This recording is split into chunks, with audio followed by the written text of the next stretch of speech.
तो दोस्तों सभी का बहुत स्वागत है आई एग्जाम के इस प्लेटफॉर्म पे। और आज हमारे साथ एक स्पेशल गेस्ट है गरिमा सिंह। गरिमा सिंह ने रिसेंटली अपना आईबीपीएस एएफओ का एग्जामिनेशन क्लियर किया है।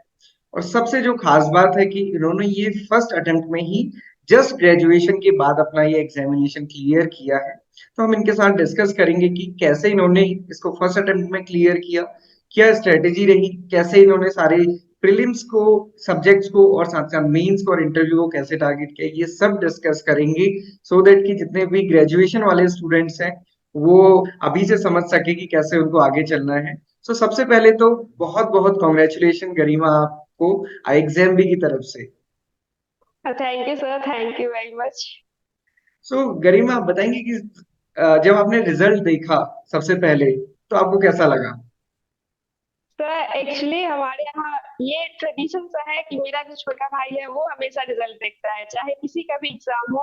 फ्रॉम द ग्रेजुएशन डेज वो हमेशा वही एग्जाम का वो रिजल्ट देखता है, तो उसने रिजल्ट देखा एंड देन वो बताया मुझे कि दीदी हो गया, and then came hug me, and then फिर हम लोग पूरे फैमिली मेंबर्स को बताएं। सो मतलब ये आपके वहाँ एक ट्रेडिशन है कि जो छोटा भाई है वो काफी शुभ है। हाँ। हाँ एक्चुअली ऐसा था ना कि लाइक मैं ग्रेजुएशन में फर्स्ट ईयर में, एंड देन उसी समय से स्टार्ट हुआ था और उसने मेरा रिजल्ट चेक किया और मैं यूनिवर्सिटी टॉप कर गई। तो उसके ओ, बाद से ये तो जैसे ऐसे हो गया था कि ठीक है, अब उज्जवल अगर रिजल्ट चेक करेगा तो कुछ अच्छा ही होना है, और हमेशा होता भी है, तो हम लोग अपना सारा रिजल्ट उसी से चेक कराते हैं। तो वो ऐसे आपके वैसे। लिए काफी लकी है, मतलब आपके छोटे भाई। यस तो सर, यस सर। आपके छोटे भाई आगे भी आपको बहुत हेल्प करेंगे जब आपके प्रमोशन के रिजल्ट आएंगे या आप किसी दूसरे एग्जाम को टारगेट करेंगे तो। Yes sir, yes sir. Okay. So जब सबसे पहले आपने रिजल्ट देख मतलब आपके भाई ने जब रिजल्ट देखा तो उन्होंने आपको बताया, फिर आपने किसको बताया, कैसे स्प्रेड किए उस न्यूज को? सर उस समय रूम में मैं और मेरे भाई ही थे बस। उसके बाद फिर मम्मी, फिर एक और भाई है उसको बताए हम लोग, फिर पापा को कॉल किया, और ऐसे फिर उसके बाद तो इतने सारे कॉल्स और मैसेजेस है। मम्मी वैसे लाइक वो तो थोड़ा सा बोलोगे इमोशनल हो जाती है। बाकी सब लोग काफी खुश थे कि चलो बहुत अच्छा हो गया, ऐसे लग रहा था कि ठीक है हो जाए, नहीं तो फिर से एक साथ सारा प्रोसेस रिपीट करो, सब कुछ फिर से पढ़ाई करो, तो उसकी वजह से सही था, अच्छा लग रहा था, सबको खुश थे सब। आपको कैसा लग रहा था जब रिजल्ट आने वाला था, उसके एक दो दिन पहले या फिर कुछ दिन पहले या उसी दिन? आपको क्या लग रहा था, अंदर से वो फीलिंग आ रही थी कि सिलेक्शन होगा कि क्या होने वाला है? तो ये तो लग रहा था कि सिलेक्शन हो जाना चाहिए, कि ऑलमोस्ट सारे ही यूट्यूब चैनल का जो इंटरव्यू के बाद और ये रिजल्ट से पहले पहले का जो टाइम था, इस टाइम में मतलब मैं स्टार्टिंग से नोटिफिकेशन के बाद कभी टाइम वेस्ट नहीं की थी इस एग्जाम के बाद। लेकिन इंटरव्यू के बाद काफी टाइम वेस्ट हुआ, क्योंकि वो पढ़ाई हो ही नहीं पा रही थी, जैसे कुछ भी पढ़ने जाए। अल्दो मेरा एक और एग्जाम भी था बिहार स्टेट फूड कॉर्पोरेशन का, बट अच्छा, मैं हाँ। उसके लिए अच्छे से पढ़ाई नहीं कर पा रही थी, क्योंकि वो कुछ भी करने जाइए और बुक खोलते सबसे पहले यही दिमाग में आता था कि पता नहीं रिजल्ट का क्या होगा, और मैं सारे यूट्यूब पे जितने भी चैनल से जो भी कोई वो प्रिडिक्शन देता था कि कितना मार्क्स जाएगा इस बार, कट ऑफ क्या होगा, मैं जाके देखती थी, और सब जगह ये था कि पॉजिटिव बात ये थी कि सब बोलते थे कि 35+ वालों का हो जाएगा हाँ, अगर इंटरव्यू सही हुआ है तो। और मेरा इंटरव्यू काफी स्मूथ हुआ था, तो एक होप तो था ही कि हो जाएगा, मतलब कभी नेगेटिव फीलिंग तो आई नहीं थी, बट फिर भी डर तो लगता ही है। डर तो लगता ही है, उसमें कोई डाउट नहीं, और मतलब वो नॉर्मल ह्यूमन जिस दिन टेंडेंसी है। यस, और जिस दिन रिजल्ट आने वाला था उस दिन तो रात में मैं सोई नहीं थी, 4-5 बजे सुबह में थोड़ा सा वो नींद लगी। फिर सुबह सुबह ही 7-8 बजे उठ के हम लोग चेक कर रहे थे कि आया क्या, वो लिंक आ गया है क्या, लिंक आ गया है क्या, ऐसे था। बट रिजल्ट जब आया तो उस समय मैं नहीं देख पाई थी, तो एक मेरे दोस्त है वो फोन करके बताया कि चेक करो रिजल्ट आ गया है, and then I told to my brother कि देखना जरा रिजल्ट आ गया है, और फिर ऐसे हुआ था सर। बस फिर आपके भाई ने देखा तो सिलेक्शन तो होना ही था। यस सर, ये तो थोड़ा सा था कि हाँ ठीक है अब हो जाएगा। तो मेरी तरफ से उनको भी कॉन्ग्रेचुलेट कीजिएगा क्योंकि इस पूरी जर्नी में उनका भी काफी सहयोग रहा आपके लिए। तो हम स्टार्टिंग से डिस्कस यस करते हैं। सर। तो आप ये बताइए कि आपका फर्स्ट अटेम्प्ट में ही एग्जामिनेशन क्लियर हुआ, तो आपने ऐसा क्या स्पेशल किया, कब से प्रिपरेशन शुरू की के लिए, एफओ के लिए? Yes sir. सर एक्चुअली मैं ये फील की हूँ कि एफओ एग्जाम में जो सबसे अंडररेटेड है वो है प्री एग्जामिनेशन। हम्म। प्री के बारे में कोई भी बात नहीं करता है, एवरीवन जब भी एएफओ, तो वो ऐसा लगता है जैसे सिनोनिम्स है मेंस एग्जामिनेशन के। सब लोग मेंस की तैयारी करते हैं बट प्री का कोई नहीं करता। तो मेरे दिमाग में लेकिन ऐसा ये भी कक्षित उज्जवल की उसमें बार बार हम लोग डिस्कस करते थे, क्योंकि हम लोग साथ ही में तैयारी करते थे, मैं और मेरे दो भाई हैं, तो हम लोग अभी साथ में पढ़ाई करते हैं। तो हमेशा हम लोग डिस्कस करते रहते थे। तो वो होता था कि अगर प्री नहीं निकलेगा तो फिर मेंस का क्या मतलब है। तो प्री तो करना है, तो इसके लिए मैं मैथ्स, रीजनिंग, इंग्लिश इंग्लिश के लिए कभी मैं कुछ एक्स्ट्रा क्लास वगैरह नहीं की, बट मैथ्स और रीजनिंग डाइवर्स यूट्यूब सोर्सेज से मैं शुरू से कर रही थी। आई मीन थर्ड ईयर से सब कर रखा था, मैंने कर रही थी वो सब। और सर नोटिफिकेशन आने के बाद मैंने कभी ये मैथ्स या रीजनिंग के कोई कॉन्सेप्ट्स नहीं देखे। मैं बस उसका मॉक लगा रही थी उसका, और उसके बाद भी बहुत सारे डाइवर्स सोर्सेस थे। ऐसा था, मतलब एक ऐसा नहीं कि एक प्लेटफॉर्म पे दिया। और उसमें मेरे साथ एक ये था सर कि मुझे लगता था कि प्री तो मैं कर लूंगी, क्योंकि इतना दिन का है मैथ्स, मेरा मैथ्स भी सही था, तो मैं बायो बैकग्राउंड की हूँ, फिर भी मुझे लगता था कि मैथ्स मैं कर लेती हूँ, तो मैं कर लूंगी। बट मैं जो फ्यूचर स्टूडेंट्स हैं उनको कहना चाहूंगी कि आप प्री को प्लीज सीरियसली लीजिए, क्योंकि ये एक ऐसा फेज है जहाँ सबसे ज्यादा बच्चों को बाहर किया जाता है, और इसको लोग बहुत लाइटली लेते हैं। तो इसका प्रिपरेशन आप जब से स्टार्ट कर रहे हैं प्रिपरेशन, तो प्री और मेंस तो लेके चलिए। तो जैसे और आपने बताया कि आप सर मेन, बायोलॉजी बैकग्राउंड से थे, तो यस सर। बायोलॉजी बैकग्राउंड से थे, तो जब आपने क्वांट्स के लिए प्रिपेयर करना स्टार्ट किया तो आपको भी लगता था वो डर कि मैं तो नॉन मैथमेटिकल बैकग्राउंड से हूँ, तो ये मेरे लिए कितना डिफिकल्ट रहेगा? नहीं सर, एक्चुअली ऐसा था कि मैं स्कूल टाइम से ही वो थोड़ा मतलब अच्छे स्टूडेंट्स में रही हूँ, और मेरा मैथ्स भी काफी अच्छा रहा है, स्कूल टाइम में भी मैथ्स अच्छा था।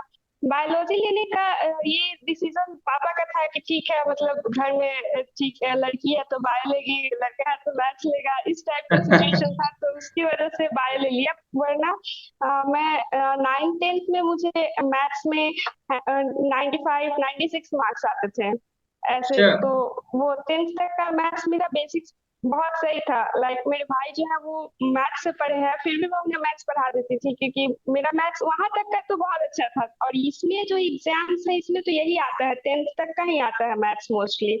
तो अगर आपके ये कॉन्सेप्ट्स क्लियर हैं, उस समय आपने मेहनत किया, और मेहनत करने की मेरी आदत ही हो गई है सर, जैसे नोट्स बनाने की और पढ़ाई, मतलब जो भी है वो करना है मुझे, तो अच्छे से करना है। तो मैथ्स से कभी डर तो ऐसे नहीं लगा, बट ये था कि यहाँ पे स्पीड चाहिए आपको, एक्यूरेसी के साथ हम्म। साथ स्पीड की भी जरूरत है। तो वो आपका कॉन्सेप्ट कितना भी सही हो, लेकिन अगर आप वो प्रैक्टिस नहीं करेंगे तो वो नहीं हो सकता है। तो वो प्रैक्टिस करने के लिए मॉक लगाना काफी जरूरी है आपके लिए, तो वो करना चाहिए सर। ये आपने काफी सही बताया कि देखिए, जैसे आपने ही बताया कि आपने बहुत डाइवर्स सोर्सेज से क्वांट्स, रीजनिंग, इंग्लिश को कवर किया। यूट्यूब में बहुत सारी चीजें मिल जाती हैं। मॉक टेस्ट आपने बहुत सारे लगाए, तो वो भी कई जगह से लगाए होंगे, डेफिनेटली आपको काफी हेल्प मिली होगी। मतलब जो यस आपका सर। था वो बार बार प्रैक्टिस, आपने जब पढ़ लिया तो यस उसको सर। बार बार प्रैक्टिस करना है। ये मुझे भी लगता यस है कि सर। हर स्टूडेंट के लिए हम भी बार बार इसको रिवाइज करते हैं कि मॉक टेस्ट बहुत जरूरी है। तो फिर मेंस के लिए कैसे किया? क्योंकि जनरली ग्रेजुएशन में तो हम थोड़ा सा हम उतने सीरियस नहीं होते हैं पढ़ने के लिए, स्टूडेंट्स काफी। तो आपने कैसे किया कि जो जैसे आपने स्टार्टिंग में बोला ना कि एएफओ का सिनोनिम सिनोनिम ये मेंस बन चुका है, तो आपने कैसे यस सर। पूरा किया उसे? सर एक्चुअली ना मेरे साथ ये था कि मैं जब ग्रेजुएशन में एडमिशन ली थी, तो उससे पहले मैं नीट का प्रिपरेशन की थी 2 years, हम्म। और उसमें मुझे फेलियर्स देखने को मिला था, उसमें मेरा होप आया था। तो वो फेलियर्स मेरे माइंड में था। अब मेरा ये था कि अब इस बार कुछ भी करना है, लेकिन फेलियर तो फिर से नहीं देखना है मुझे। अब इस हम्म। बार तो फर्स्ट अटेम्प्ट में मुझे क्लियर करना ही है एग्जाम कोई ना कोई। और मैं फिर वो कैलकुलेट की, तो जो सबसे पहला एग्जाम मैं देने वाली थी वो यही था, क्योंकि जब तक हमारा रिजल्ट आता है तो बाकी और सारे एग्जाम्स का तो फॉर्म निकल चुका होता है, लेकिन एएफओ हम्म। बाद में आता है, तो इसको हम्म। टारगेट किया जा सकता है। तो सर पहले तो मैं एएफओ नहीं देख रही थी, बट थर्ड ईयर से मैं एकदम सीरियसली कि हाँ एएफओ करना। और मेरे नोट्स बनाने का हैबिट था, मैं फर्स्ट ईयर से ही मैं नोट्स बनाती थी, अपने नोट्स खुद से मैं बनाती थी सर, ताकि वो लगता था कि आगे कुछ भी करना है एग्रीकल्चर से तो वो नोट्स मेरा रहेगा, वो ऐसा नोट्स है कि मैं आगे भी पढ़ूंगी, अगर कुछ करूंगी तो वो नोट्स यूजफुल है मेरे लिए। तो मैं जो भी बेसिक बुक्स है वो पढ़ती थी सर, और उससे नोट्स बनाती थी, और फिर टीएनयू के वेबसाइट से वहां से जो पीडीएफ है उसको लेकर के मैं नोट्स बनाती थी। तो ये मेरा बेसिक मतलब मेरा यहीं से क्लियर हुआ। बाकी उसके अलावा जैसे कोई कॉन्सेप्ट में डाउट हो रहा है या कुछ भी हो रहा है, तो मैं उसके लिए यूट्यूब वीडियोस देखती थी, आपकी वीडियोस, मतलब इनसे आपके वीडियोस तो जितने भी हैं, जो भी प्रिपरेशन कर रहा है सबको देखना चाहिए। आपको कोई भी डाउट हो रहा है, आप आइए, सर्च कीजिए आई एग्जाम बी पे, अगर कैलाश सर का वीडियो है आप देख लीजिए। अ, ऐसा नहीं है दूसरे भी फैकल्टीज होंगे वो लोग भी अच्छा पढ़ाते होंगे, बट सर मैं टू बी ट्रू मैं किसी और का नहीं देखी, मैं देखती थी कि अगर आपका वो है वीडियो तो ठीक है, वो मैं देखूंगी। और वो मोस्टली आपके वीडियोस बहुत अच्छे होते हैं, एकदम क्रिस्पी और बिना कोई टाइम वेस्ट किए हुए टू द पॉइंट आप सारा कुछ समझाते हैं। तो आपका जितना भी वीडियो आया हुआ है सर मैं सब देखती हुई हूँ, क्योंकि फिर अगर मेरा कॉन्सेप्ट क्लियर भी रहता था तो ऐसे बैठे हैं तो हम लोग वही वीडियो चला दिए कि चलो थोड़ा देख लेते हैं कि सर इसमें क्या बताया है, कुछ एक्स्ट्रा, और कुछ ना कुछ एक्स्ट्रा मिल ही जाता था, फिर मैं उसको जाके अपने नोट्स में ऐड कर लेती थी। हम्म। इसके अलावा सर एक मेरी फ्रेंड है, वो उसके पास एक कोचिंग का वो सारा मटेरियल था, तो मैंने उससे भी सप्लीमेंट कर लिया था अपने नोट्स को। और फाइनली फिर मैं सिर्फ इसका रिवीजन रिवीजन और मॉक देती थी। और सर आई एग्जाम बी का मॉक लॉन्च हुआ था, 3 मॉक, वो फ्री मॉक था जो ऑल इंडिया मॉक टेस्ट था, वो मैं हम्म। सारा दी थी। और भी बहुत सारे डाइवर्स सोर्सेज से मैं मेंस का भी मॉक लगाई थी सर। तो यही मॉक लगाना एंड अपना नोट्स बनाना, उसको बार बार रिवाइज करना, यही मेरा स्ट्रेटेजी रहा है सर। आपने काफी सारी चीजें इसमें एक बारे में बताई, तो मैं थोड़ा सा स्टूडेंट्स के लिए जो देख रहे हैं उनके लिए कुछ कुछ चीजों को समराइज करूंगा। जैसे आपने बोला कि करिए आपकी सर। नोट्स बनाने की हैबिट है, वो तो मुझे अभी भी थोड़ा सा दिख रहा है, आप अभी भी पेन लेकर बैठे हुए हैं। ये सब वो पढ़ने के समय ऐसे पेन, मतलब पेन ना रहे तो फीलिंग नहीं आती कि पढ़ाई हो रही है, चलो वो करते रहते हैं तो ये इसलिए होता सर। है कई बार ना कि जब हम बैठते हैं तो हमें खाली कॉपी और पेन तो चाहिए ही पढ़ने के लिए। यार ये सबसे अच्छी हैबिट भी है। तो आपने से बताया कि आपने ग्रेजुएशन से ही नोट्स बनाना शुरू कर दिया था, और आपने बताया कि आपकी जो हम्म। नोट्स वाली कॉपी है उसमें आपने सारी चीजों से मिलके नोट्स बनाए हैं। तो वो कहीं ना कहीं बहुत हेल्पफुल होते हैं। आई थिंक स्टूडेंट्स आपसे कनेक्ट कर सकते हैं कि मैम वो कॉपी हमें दे दीजिए अब। सर वो ऐसा है, वो कॉपी अगर दे भी दूं तो किसी को कोई हेल्प नहीं हो पाएगी, क्योंकि उस कॉपी में जो मैं नोट्स बनाई हूँ, तो अभी इस सब्जेक्ट का नोट है, इसके बाद इस सब्जेक्ट का नोट्स है, तो किसी को कुछ समझ नहीं आएगा। हम मतलब सर मेरा ऐसा हाल था कि मैं जब ग्रेजुएशन में थी तो मैं इतनी पतली पतली कॉपी पे अपने जो ईयरली हम लोग का ईयरली एग्जाम होता था, और मैं एक कॉपी हम्म। बनाती थी, और इतनी 10 या 15 रुपए की इतनी पतली सी कॉपी आएगी, उसमें मैं नोट्स बनाती थी और लेके जाती थी, और मैं खुद भी पढ़ती थी, अपने क्लासमेट्स को दे देती थी। और मेरा ऐसा था कि सब लोग कहते थे कि तुम तो क्वेश्चन ही आउट कर देती हो, और क्वेश्चन कुछ भी आंसर उस नोट्स में होता ही होता था। तो वैसे वाला सीन था सर, तो इसलिए नोट्स बनाना बहुत यूजफुल होता है, अगर किसी को भी है कि कुछ करना है, अच्छा करना है, आपको टाइम नहीं खराब करना है, कि ठीक है मुझे 4 साल 5 साल का आपको नहीं लेके चलना है, 1 साल में क्लियर करना है, तो आप नोट्स बनाइए। क्योंकि आप किसी भी कोचिंग इंस्टीट्यूट का कोई भी मटेरियल उठा लीजिए, लेकिन जब आप नोट्स बना रहे हैं उसका कोई कंपैरिजन नहीं है सर, क्योंकि सारे लोग तो वही बेसिक बुक्स से नोट्स बना के देते हैं, टीएनयू की हम्म। वेबसाइट से नोट बना के देते हैं, वो एनजी रंगा की यूनिवर्सिटी उसकी भी बहुत सारी नोट्स अवेलेबल है, वहां से बनाती हूँ, और ये सारा कुछ मैं पढ़ चुकी हूँ। मतलब मेरा तो ऐसा था हमेशा उसको करते करते और उसको सप्लीमेंट करते रहिए, क्योंकि आप जान नहीं रहे हैं कि क्या क्वेश्चन आ जाएगा, ईएफओ का बेस जो है वो बहुत बढ़ते जा रहा है डे हम्म। Per day. और फिर उसका डेप्थ भी बढ़ रहा है, पहले तो सिर्फ बेस की बात थी, अब तो डेप्थ भी बढ़ रहा है, जैसे काफी कॉन्सेप्चुअल क्वेश्चंस पूछे जा रहे हैं, तो जब तक आप हम्म। बेसिक बुक्स नहीं पढ़े रहेंगे तो आपको समझ ही नहीं आएगा वहां पे जाके कि क्या करना है क्या नहीं। और सर एक और चीज ऐड करना है कि लाइक सबको लगता होगा कि प्रीवियस ईयर क्वेश्चन जो मेमोरी बेस्ड क्वेश्चन है वो डिक्टो है, तो ऐसा बिल्कुल भी नहीं है। मैं एग्जाम दे के हम्म। आने के बाद बहुत सारे जगह पे चेक की, बट ऐसा नहीं है कि आप वहाँ अभी जब प्रीवियस ईयर देखेंगे तो आपको लगेगा कि क्वेश्चंस काफी इजी थे, ये तो एक वन लाइनर है, ऐसे वो है वैसे है, बट ऐसा नहीं होता है। वहां जाके आपको वो 45 मिनट्स काफी कम लगने लगेंगे जब आप उसको ये करने की कोशिश करेंगे तो। और क्वेश्चन डी तो कहीं भी नहीं होता है, तो इसीलिए नोट्स बनाइए, बेसिक बुक्स पढ़िए, तो ही कुछ अच्छा हो सकता है सर। ये बात आपने काफी सही बताई। और जब हम लोग एनालिसिस भी करते हैं, मैंने भी जब इस बार भी एनालिसिस की थी, मैंने तब भी कहा था कि जो आपको यहाँ पे क्वेश्चन दिखेगा ये बहुत इजी लगेगा और डायरेक्ट इसका आंसर दिखेगा। बट ऐसा एग्जाम में यस होगा नहीं, क्योंकि आपको भी पता यस है कि 2 क्वेश्चन इस बार ऐसे थे, चाहे वो फोटो पीरियोडिज्म वाला था, चाहे वो राइपनिंग और डीग्रीनिंग वाला था, वो बहुत कंफ्यूजिंग थे। मतलब वो अभी यस भी सर कंफ्यूजिंग है, मतलब अभी भी उसका कोई एग्जैक्ट आंसर नहीं है। और मैंने ये अपने टाइम पे भी देखा था कि हमारे टाइम पे भी ऐसे क्वेश्चन थे कि जिनका आंसर बता पाना बहुत मुश्किल है, मतलब मुझे आज तक इनके आंसर नहीं समझ आए, कुछ ना कुछ इशू रहता ही होगा। तो खैर, ये चीज आपने काफी अच्छी बताई कि हमेशा बहुत ज्यादा ऐसे रिलाई नहीं करना है, और बुक्स को पढ़ना है, ब्रॉड बेस बनाना है। और कहीं से भी पढ़िए, मटेरियल मोर और लेस हर जगह सेम। अब मान लीजिए कि यस मेंडल्स के सर लॉ है, तो हर जगह मेंडल्स के लॉ वही पढ़ाए जाएंगे। यस सर वो आप कैसे समराइज करते हैं कि आपको देखते ही सारी कहानी याद आ जाए, पिक्चर याद आ जाए, वो इम्पोर्टेंट है। और मैं तो हमेशा यस यही सर कहता हूँ कि कंटेंट आपको कहीं भी मिल जाएगा, पढ़िए वहां से जहां से आपको चीजें समझ आए। यस सर ये काफी इम्पोर्टेंट है।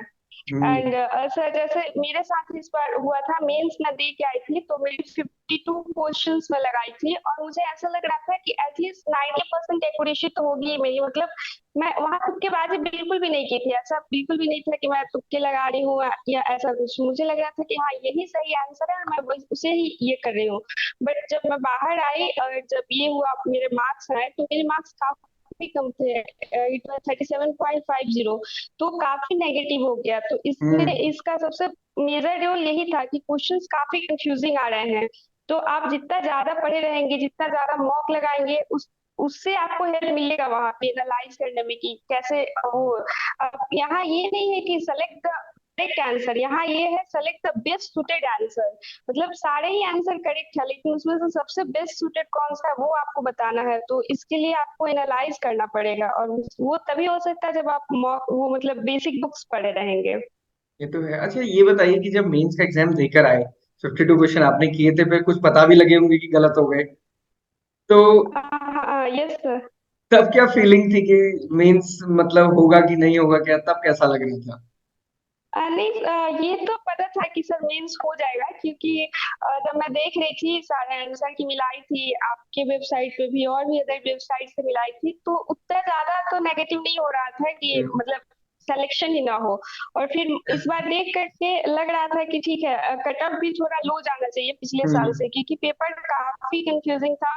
और काफी लेंदी भी, मतलब लेंदी इन द सेंस कि कंसेप्ट को बहुत टेस्ट किया गया था। तो ये तो श्योर था कि हो जाना है। बट कितने मार्क्स आएंगे, वो कट ऑफ से कितना ऊपर होगा, एक तो दिमाग में मेरे दिमाग में शुरू से ये था कि मुझे कट ऑफ से कैसे भी 12-15 मार्क्स ज्यादा लाना है, ताकि वो सेफ जोन में होने करेक्ट। के लिए। नहीं तो हाँ, फिर ऐसे तो काफी इश्यू हो जाता है, 2-4 नंबर ज्यादा हो भी तो कोई फायदा नहीं होता है। तो ऐसे था सर। ये तो है। खैर, तो क्या होता है ना, जनरली आपने देखा होगा भी होगा। अच्छा, पहले ये चीज डिस्कस करते हैं कि आप एक दिन में कितने घंटे पढ़ते थे? सर ऐसा कोई रूल नहीं था मेरा कि मैं एक दिन में इतने घंटे ही पढ़ूंगी या फिर इतना ये।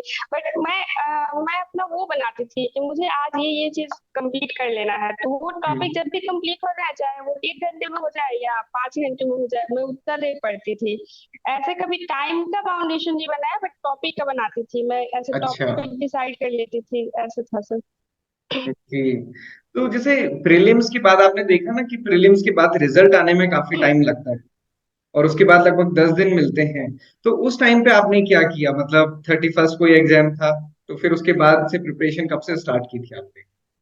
सर मैं जैसे आपको स्टार्टिंग में बताई थी, जैसे नोटिफिकेशन आया तो नोटिफिकेशन आने के बाद आई वाज नॉट श्योर कि मुझे एग्जाम देना है। मुझे लग रहा था कि नहीं, ये एएफओ जो है ये काफी मतलब उस तरह का एग्जाम नहीं है कि मैं सोच लूं और मेरा हो जाएगा। तो मैं सोच रही थी कि नहीं देना है मुझे। बट हम्म। फिर मेरे भाई जो है वो लोग कि नहीं, तुम सारा कुछ तो पढ़ ही ली हो, इतना सारा मेहनत करती हो, फिर एग्जाम क्यों नहीं दोगी, तुम्हें देना है, अब चलो अब अपना रिवाइज करना शुरू करो, एग्जाम देना है। एंड देन मेरा फॉर्म भी लकी फैक्टर की फॉर्म भी वही फिल करेगा, तो फॉर्म वॉर्म फिल हो गया। उसके बाद से मैंने एक भी दिन वेस्ट नहीं किया था सर।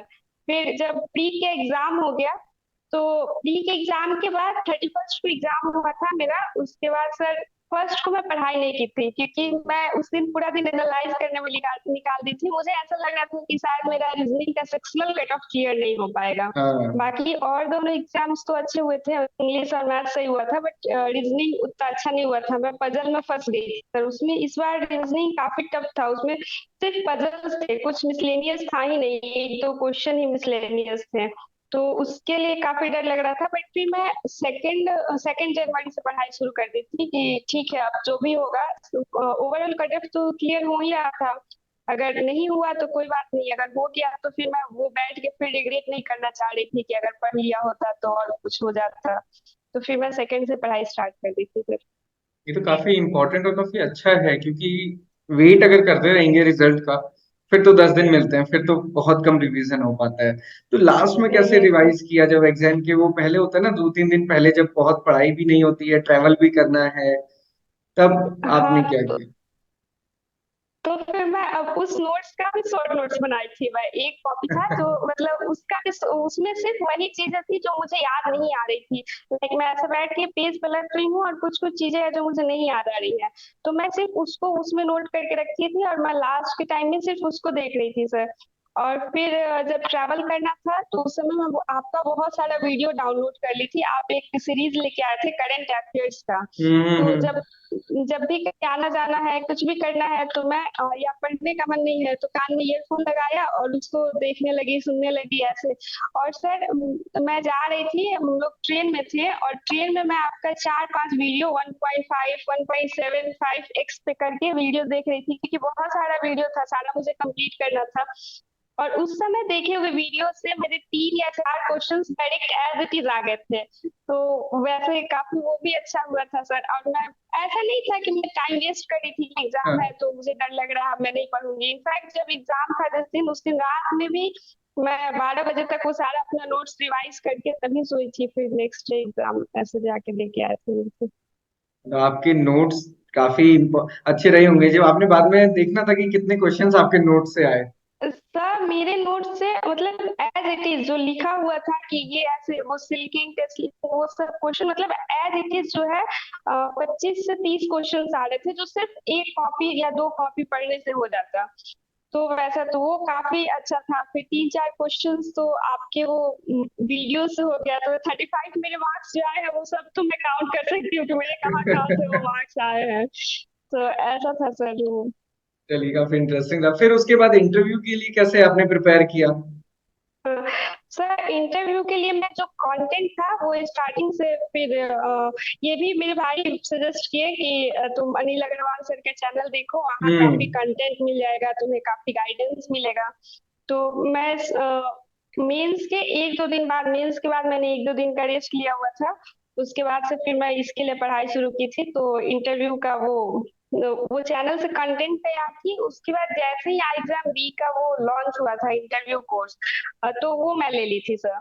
तो वहां मुझे एक पीडीएफ मिल गया था फाइनेंस के लिए। और सर एक आप टेलीग्राम पे चैनल बनाए थे जिसमें आप हाँ। प्रीवियस ईयर का सारा वो ट्रांसक्रिप्ट जो है क्वेश्चंस। वो ये सर शेयर किए थे। तो फिर मैं उस ट्रांसक्रिप्ट से एक नोट्स बनाई कि इसमें किस किस जगह से क्वेश्चंस पूछे जा रहे थे। लाइक उसमें इंट्रो वाला एक पार्ट हो गया, फाइनेंस वाला, एग्रीकल्चर वाला, हम्म। और ऐसे कुछ जनरल या करेंट करके फिर मैं एनालाइज की चीजों को कि कैसे हो रहा है। तो इस बेसिस पे और अनिल अग्रवाल सर का जो भी मटेरियल था उससे पढ़ाई किया सर। और वो पीडीएफ पढ़ ली थी मैं। और मैं मॉक दी थी आई एग्जाम बी के प्लेटफॉर्म पे। तो ये आई थिंक मैं 10 दिन प्रिपरेशन करने के बाद जो इंटरव्यू का, उसके बाद मैं मॉक अपना वो की थी। मेरा फर्स्ट मॉक जो था वो 18 फेब को था, जैसे महाशिवरात्रि थी। अच्छा। और यस सर। तो फिर वो सोनल सकलानी मैम थी और तुषार सर थे, उन लोगों ने हाँ, मेरा सब मॉक थे। लिया था। तो वो लोग मुझे फीडबैक दिए कि देखो तुम्हारा सारा कुछ सही है, कॉन्फिडेंस भी सही है, आवाज भी सही है, मतलब नॉलेज भी ठीक है। बस तुम्हें अपना वो जो मेरा आई जो है वो डाउन हो जा रहा था, और भी ओके। कुछ ऐसे ऐसा कुछ इशू था। तो सर बताए कि और मैम बोली कि तुम मिरर के सामने बैठ के प्रैक्टिस करो। बट सर मैं मिरर के सामने कर नहीं पा रही थी। उसमें ऐसा था कि आप खुद ही क्वेश्चंस पूछ रहे हैं, खुद ही आंसर बता रहे हैं, तो उसमें मुझे ऐसा लग रहा था कि मैं सिर्फ वही क्वेश्चंस पूछती थी जो मुझे खुद आते रहते थे। तो फिर वो जिम्मा मेरे भाई दोनों उठाए अपने कंधों पे। फिर वो लोग मेरे इंटरव्यूअर बने। उसके बाद ऐसा था कि हर रात हम लोग वो बैठ जाते थे, और रात में सब खाना पीना खा के जब सब लोग सो गए, कोई डिस्टरबेंस नहीं है, तो मेरे दोनों भाई बैठ जाएंगे और वो दिन भर वो लोग अपना वो जो प्रीवियस ईयर के जितने भी ट्रांसक्रिप्ट थे उसके बेसिस पे, या आप जो क्वेश्चंस देते थे उसके बेसिस पे वो लोग अपना क्वेश्चन फ्रेम करते थे। और फिर वो रात में मेरा रोज इंटरव्यू होता था, और वो इंटरव्यू बिल्कुल फॉर्मल वाला था, उतना तो इंटरव्यूअर भी उतने स्ट्रिक्ट नहीं थे जितने ये लोग हो जाते थे। एंड आई वाज लाइक कि ऐसे दरवाजा खोल रही हूँ, मैं आई कम इन सर। फिर मेरे दोनों भाई जो है वो लोग अपना बनाते थे क्वेश्चंस, एंड देन रोज रात में हम लोग प्रैक्टिस करते थे। तो वो आईज डाउन होने वाला जो प्रॉब्लम था वो काफी हद तक सही हो गया, और सर हम लोग उसको रिकॉर्ड भी करते थे कि बाद में देखेंगे कि कैसा वो हुआ। फिर वो लोग काफी डिटेल फीडबैक देते थे, और मैं जब इन कर रही हूँ तो एकदम पूछ करके कि may I come in sir, may I come in ma'am. Then उन लोग को विशिंग्स देना होते थे। और जब से सर वो डेट्स आ गए कि मेरा हम्म। इंटरव्यू किस दिन है और ड्यूरेशन क्या है, तो मेरा इंटरव्यू जो है वो सेकेंड शिफ्ट में था, आफ्टरनून था। तो उसके बाद तो मेरा इंटरव्यू कभी भी हो, मतलब हम लोग कभी भी प्रैक्टिस करें, बट हमेशा मुझे गुड आफ्टरनून ही बोलना होता था कि ठीक है, मैं वहां भूल न जाऊं कि मॉर्निंग है या आफ्टरनून है। तो ये तो काफी और अच्छा रहा कि अपने भाइयों के सामने अगर आप प्रिपेयर कर पाएंगे, मतलब मुझे लगता है कि हम अपने भाई बहनों के सामने थोड़ा सा रहता है कि नहीं मुझे तो ज्यादा आता है, तो आपने अपने छोटे भाइयों के साथ में प्रिपेयर किया तो वो तो बहुत अच्छी आपकी प्रिपरेशन रही होगी। यस, मेरा ऐसा था कि इसके वजह से, मतलब रोज रोज की आप प्रैक्टिस की वजह से। और मेरा इंटरव्यू का जो ड्यूरेशन था यहाँ पे, जो ये लोग लेते थे वो काफी लंबा चलता था। तो जैसे 25 मिनट 30 मिनट तो ये नॉर्मल था, कभी कभी 40 मिनट तक भी, ताकि कि मैं अच्छे से स्ट्रेट बैठ सकूं उतने देर तक, कोई मूवमेंट ना हो, हैंड मतलब कुछ ऐसा ना वहाँ कोई वर्स्ट केस में क्या हुआ। फिर काफी वो मैसेज आते थे, हमारे इंटरव्यू से पहले पीयू का इंटरव्यू शुरू हो गया था सर। हाँ तो उसमें काफी लोग डालते थे कि उन लोगों ने इंट्रोडक्शन पूछा ही नहीं, वो डायरेक्ट हाँ। क्वेश्चंस पूछते थे, और बीच में फिर इंट्रोडक्शन पूछते थे, या फिर कुछ मतलब ऐसे। तो ये लोग भी वैसे, मैं कभी इनकी और अचानक से, और ऐसा भी एक नया ट्रेंड था इस बार कि 4-5 क्वेश्चंस जो है इंटरव्यूअर एक साथ बोल देते थे, और आपको अब सारे का आंसर बताना है। तो ये लोग एकदम अपडेटेड रहते थे सारा कुछ देख देख करके, और फिर मुझे हर तरह से तैयार किया गया था कि बाई चांस अगर इंट्रो ना पूछा जाए, डायरेक्ट तुमसे 4-5 क्वेश्चन दे दिया जाए, तो कैसे हैंडल करोगी, तो वो रिकॉल कर पा रही हो कि नहीं। और उसके बाद सर वहाँ का जो वो है, चीजों को मैनेज करने के लिए हम लोग क्या करते थे, ये लोग कभी कभी आपस में डिस्कस करेंगे कि तुम्हारा नहीं होगा तो क्या, या फिर मार्क्स ऐसे हो गया वैसे हो गया वो। और एक्चुअली ये वर्क करता था, मुझे मेरा हार्ट बीट बढ़ जाता था। फिर मैं जब जाके और तुरंत बोल रहे थे चलो अब इंटरव्यू करना है, उसके बाद फिर सर वो थोड़ा सा नर्वसनेस वाला, तो ये सारा कुछ की वजह से इतना अच्छा हो गया था कि जब मेरा एक्चुअल में इंटरव्यू था तो उस दिन मुझे बिल्कुल भी डर नहीं लग रहा था कि ठीक है कुछ अलग हो जाएगा। मुझे लग रहा था कि ये तो रोज का रूटीन ही हो गया है मेरा, तो कि ठीक है वैसे ही होगा। और ऐसा था कि सर मेरे इंटरव्यू में मुझसे पूछा भी नहीं गया इंट्रो, डायरेक्ट क्वेश्चन से अच्छा। स्टार्टिंग भी हुई थी। एंड मैम थी वो, वही पूछी, तो इन लोग को मैम बोलना भी वो सक्सेसफुल हो गया, क्योंकि मैम ही एक देख रही थी, मैं उनसे ही पूछी थी कि मैं कम इन मैम। तो ऐसे, और इंटरव्यू काफी स्मूथ हुआ था सर मेरा, मैं तो मतलब काफी सेटिस्फाइड थी इंटरव्यू के बाद, फिर मार्क्स भी सही थे, तो अच्छा लग रहा था कि चलो ठीक है, मतलब सबका जो मेहनत आपकी अच्छा ही हुआ। सक्सेस है इसमें आपके भाइयों का भी बहुत बड़ा रोल है, रिजल्ट देखने यस से लेके पूरी इंटरव्यू की प्रिपरेशन कराने में। सर, एक्चुअली स्टार्टिंग से ही जब से नोटिफिकेशन आया था तब से लेकर के लास्ट तक कि ठीक है, मतलब अगर वो लोग नहीं होते तो फिर काफी ये डिफिकल्ट हो जाता ये जर्नी।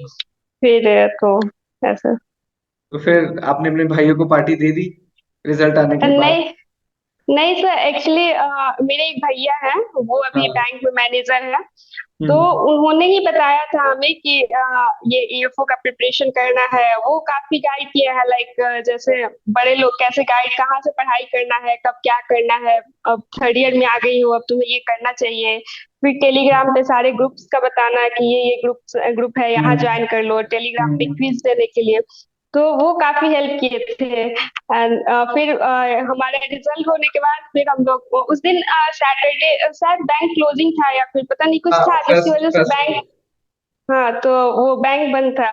फिर उस दिन हम लोग उनको कॉल किए कि हाँ हो गया, अब तो रिजल्ट आ गया, अब आप जो बोले थे काम हो गया, कि ठीक है सिलेक्शन हो गया, अब पार्टी दीजिए। तो फिर वो भैया जो है वो और भाभी वो लोग पार्टी दिए, हम लोग अभी क्या कोई पार्टी नहीं दी, मैं तो बिल्कुल भी नहीं दी हूँ सर। चलिए, आप जब बैंक ज्वाइन कर लेंगे उसके बाद पार्टी दीजिएगा। कौन से बैंक में आपका सिलेक्शन हुआ है? हाँ सर, यूनियन बैंक जिसमें आप थे। ओह! तो यूनियन बैंक की टैगलाइन पता है आपको? अच्छे लोग अच्छा bank. Yes, yes sir, yes sir. तो एक्चुअली सर हम लोग का वो भी वही था, जो मेरा नोडल बैंक था इंटरव्यू हम्म, कराने के समय, वो भी यूनियन बैंक ही था पटना में। अच्छा। ओके, सो काफी इंटरेस्टिंग रहा। मुझे लगता है कि जितने भी स्टूडेंट्स ग्रेजुएशन के साथ प्रिपेयर कर रहे हैं उनके लिए ये वीडियो बहुत हेल्पफुल रहेगा। मैं आगे भी स्टूडेंट्स को बताऊंगा कि नोट्स बनाना ना, जैसे हम हमेशा कहते हैं कि प्रीवियस ईयर पेपर दीजिए, पढ़ना शुरू कीजिए, नोट्स अपने खुद बनाइए। वन लाइनर के भरोसे अगर हम रहेंगे ना तो हमको कुछ समझ नहीं आएगा। तो वो आपने बहुत अच्छे से डिस्कस किया and काफी अच्छा लगा कि ये कभी कभी ऐसा लगता है ना कि फर्स्ट अटेम्प्ट में हुआ तो ऐसा लगता है कि यार बहुत कम मेहनत से हो गया। बट जैसा आपने बताया कि ये आपकी ग्रेजुएशन से ही मेहनत चल रही थी, मतलब एक अच्छी खासी मेहनत इसमें लगी है। सो जो स्टूडेंट्स अब हाँ। नेक्स्ट ईयर प्रिपेयर करेंगे उनके लिए आप क्या कहना चाहेंगे?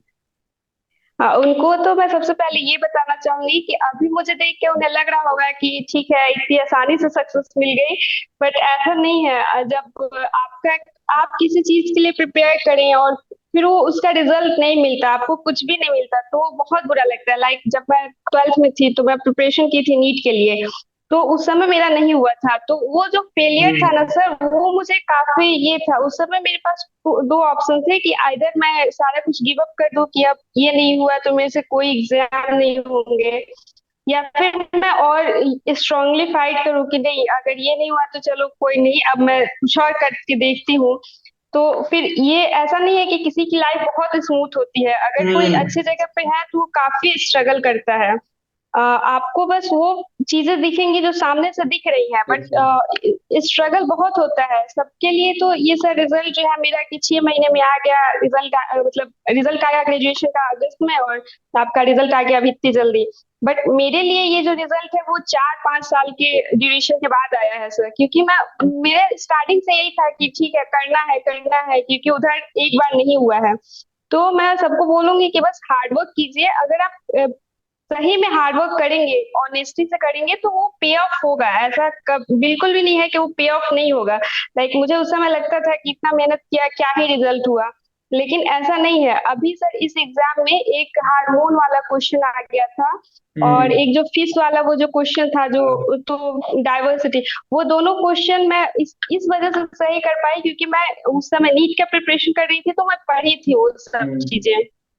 तो अगर आप हार्डवर्क करेंगे तो कहीं ना कहीं आपको पे ऑफ करेगा। और करेक्ट। टाइमिंग को ट्रस्ट कीजिए आप, कि अगर आपका नहीं हो रहा है तो इसका मतलब ये नहीं कि आपकी मेहनत ही कम रह गई है। हो सकता है इस बार आपका लक फेवर नहीं किया हो, हम्म, क्योंकि 99% आपका मेहनत है, 1% लक भी होता है। तो लक फैक्टर होता है, उसको कंसीडर कीजिए, और बहुत ज्यादा डीमोटिवेटेड हो करके सब कुछ छोड़ने की जरूरत नहीं है। नहीं हुआ हो, हाँ ठीक है, मैं कनेक्ट कर सकती हूँ, मैं समझ सकती हूँ कि नहीं होने पे कैसा लगता है। तो अगर नहीं हो रहा है तो ठीक है, फिर से आप फाइट बैक कीजिए कि देखते हैं क्या गलत हो गया, क्या नहीं ऐसा हुआ जिसकी वजह से नहीं हुआ। एंड एक चीज और मैं कहूंगी, अगर किसी को कोई भी डाउट है तो सर का एक चैनल है, जो सर आप इंटरव्यू के लिए बनाए थे, तो हाँ, उसको पिनअप करा दीजिएगा वहां पे। अगर कोई चाहे तो वहां पूछ ले, क्योंकि वहां बहुत सारे सिलेक्टेड स्टूडेंट हैं अभी इस साल जिनका हम्म, भी सिलेक्शन हुआ है, वो लोग हैं वहां पे। तो आप लोगों को कोई भी गाइडेंस चाहिए तो आप वहां मैसेज कीजिए, तो सर भी रिप्लाई करते हैं, हम लोग भी हैं, तो कोई भी रिप्लाई कर देगा। हम्म। तो यही था। ये तो है खैर। तो काफी अच्छा लगा आपसे डिस्कस करके। वो टेलीग्राम का जो इंटरव्यू वाला है उसको हम गाइडेंस सेशन ही बना देंगे, क्योंकि जैसा आपने कहा कि उसमें बहुत सारे इस साल के सिलेक्टेड स्टूडेंट्स हैं। तो वो काफी अच्छा रहेगा कि आप लोग कभी यस भी सर। डिस्कस कर सकते हैं स्टूडेंट से। तो इसके साथ साथ मतलब काफी मुझे लगता है कि हेल्पफुल रहेगा ये सेशन स्टूडेंट्स के लिए। सो गरिमा, थैंक यू बहुत बहुत कि आपने अपनी ये सारी चीजें बहुत डिटेल में डिस्कस की हैं। और मैं जस्ट बता दूं व्यूअर्स को कि हमने पहले भी एक सेशन रिकॉर्ड किया था, बट उसमें कुछ इशू होने की वजह से हमको दोबारा रिकॉर्ड करना पड़ा। तो उस पेशेंस के लिए भी बहुत बहुत धन्यवाद आपका। एंड आप ऐसे ही आगे बढ़ते रहें, प्रमोशंस लें, और भी एग्जामिनेशन के लिए अगर आप प्रिपेयर करना चाहेंगे तो आप वो भी कीजिए। So all the very best for your future also, and thank you for coming in for this session. Thank you so much, sir. Thank you.